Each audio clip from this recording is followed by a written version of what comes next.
उर्दू सीखें। अस्सलामुअलैकुम, कैसे हैं आप सब? उम्मीद है आप सब ठीक होंगे और बहुत मज़े की एक्टिविटीज़ करते होंगे। आपको पता है मैं कौन हूँ? मैं आपकी उर्दू की टीचर हूँ और मैं आपको उर्दू पढ़ाऊँगी। बच्चों, आपकी किताब का नाम है उर्दू प्राइमर और आपकी क्लास है प्री 1। आज का सबक हम सफ़ा नंबर 113, 114, 115 और 116 से करते हैं। तो चलें शुरू करते हैं। प्यारे बच्चों, आज हम एक परिंदे के बारे में पढ़ते हैं। आप लोगों ने ये परिंदा अपने आसपास उड़ता हुआ देखा होगा। इसका रंग काला होता है और ये काएं काएं करता है। इसको हम कहते हैं कौवा।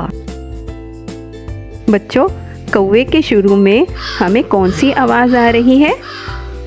काफ की। तो बच्चों, आज हमारा टॉपिक भी काफ के बारे में है और कौवा भी काएं काएं करता है। तो आज हम पढ़ेंगे काफ। काफ के ऊपर एक डंडा होता है। काफ को अगर हम यहाँ से काटें तो काफ की छोटी शक्ल आ जाएगी। ये है काफ की बड़ी शक्ल और ये है काफ की आधी शक्ल। काफ की आवाज़ है का। तो चलें बच्चों, अब हम काफ से एक कहानी पढ़ते हैं जो कि एक किताब के बारे में है। मैं एक किताब हूँ। मैं स्कूल की लाइब्रेरी में रहती हूँ। एक दिन एक बच्चा मुझे लाइब्रेरियन से पूछकर घर ले गया। पहले तो बड़े शौक से मेरी तस्वीरें देखी, फिर उसने मुझे ज़मीन पर फेंक दिया। मुझे बड़ा दुख हुआ और मेरे सफ़े भी फट गए। कुछ दिन बाद उसने मुझे लाइब्रेरियन को वापस कर दिया। फिर एक दूसरा बच्चा आया और मुझे लाइब्रेरी से ले गया। लाइब्रेरियन ने उसे समझाया कि उसे अपनी किताब का ख्याल रखना चाहिए। पहले उसने मेरे फटे हुए सफ़े जोड़े, फिर बहुत प्यार से मेरी तस्वीरें देखने लगा। वो रोज़ाना मुझे प्यार से खोलता, सफ़े पलटता, पढ़ता और मुझे संभाल कर रख देता। मैं बहुत खुश था। तो बच्चों, कैसी लगी आपको मेरी कहानी?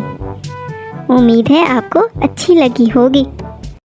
अब हम काफ के अल्फाज पढ़ते हैं। काफ के अल्फाज।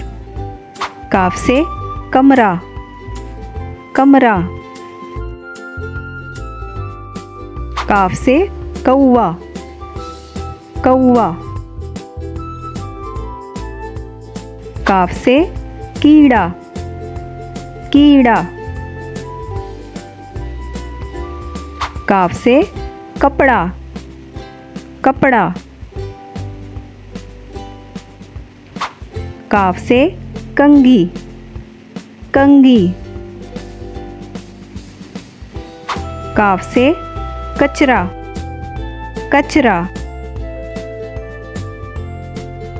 काफ से कबूतर, कबूतर। काफ से कश्ती, कश्ती। काफ से किताब, किताब। तो बच्चों, आज हमने क्या पढ़ा? काफ। काफ के ऊपर एक डंडा होता है और ये है काफ की बड़ी शक्ल और ये है काफ की आधी शक्ल। काफ की आवाज़ है का। अब हम काफ लिखने का तरीका सीखते हैं कि काफ किस तरह लिखी जाती है। आप लोगों ने जहाँ पर सुर्ख निशान है वहाँ पेंसिल रखनी है और 2 तक उसको लेकर आना है। फिर आपने नीचे आना है 3 तक और उसके बाद आप लोगों ने सीधा जाते हुए 4 के पास जाना है। फिर आप लोगों ने ऊपर चले जाना है। इस तरह हमारी काफ हो जाएगी। जिन बच्चों को काफ लिखनी नहीं आती वो पहले सीधी लाइन लगाएं, फिर उसको आगे ले जाएं और उसके बाद फिर एक डंडा लगा दें। इस तरह काफ मुकम्मल हो जाएगी। उम्मीद करती हूँ